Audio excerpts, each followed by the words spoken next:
आज चाहिँ हामी कोरियन भाषामा कोरियन बारहरूको बारेमा चाहिँ एकदमै सजिलोसँग अध्ययन गर्न गइरहेका छौँ।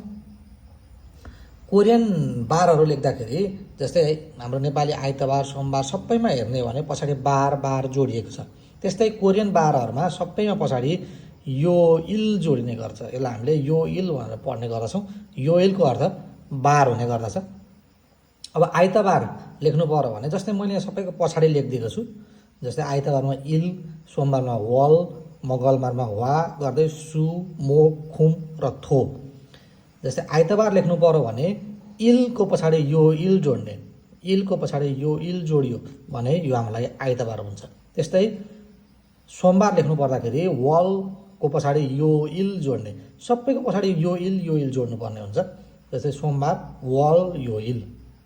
त्यस्तै गरी मङ्गलबार लेख्नु पर्यो भने वाको पछाडि यो इल जोड्ने। त्यस्तै बुधबार लेख्नु पर्यो भने सुको पछाडि यो इल जोड्ने।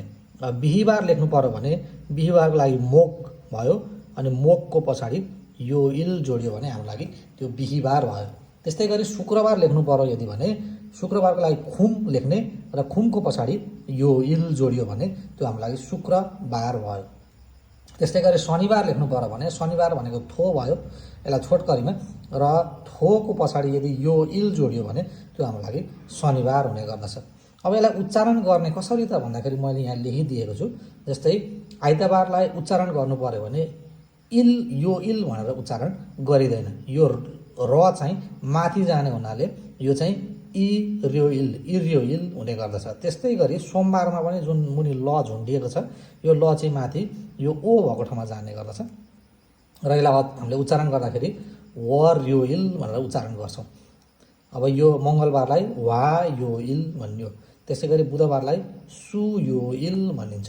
बिहीबारलाई यो मोकमा मुनिको जुन ग झुन्डेको छ त्यो माथि जाने गर्दछ र यसलाई उच्चारण गर्दाखेरि मो ग्यो इल भनेर उच्चारण गर्ने गर्दछ। यो मैले पछाडि लेखिदिएको पनि छु।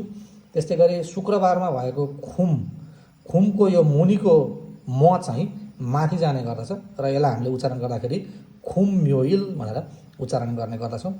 त्यसै गरी शनिबारलाई थो यो इल भनेर भन्ने गरिन्छ। यसरी इर्यो इल, वर्यो इल, वायो इल, सुयो इल, मोग्यो इल, खुम्यो इल र थोयो इल कोरियन बारहरू रहेका छन्।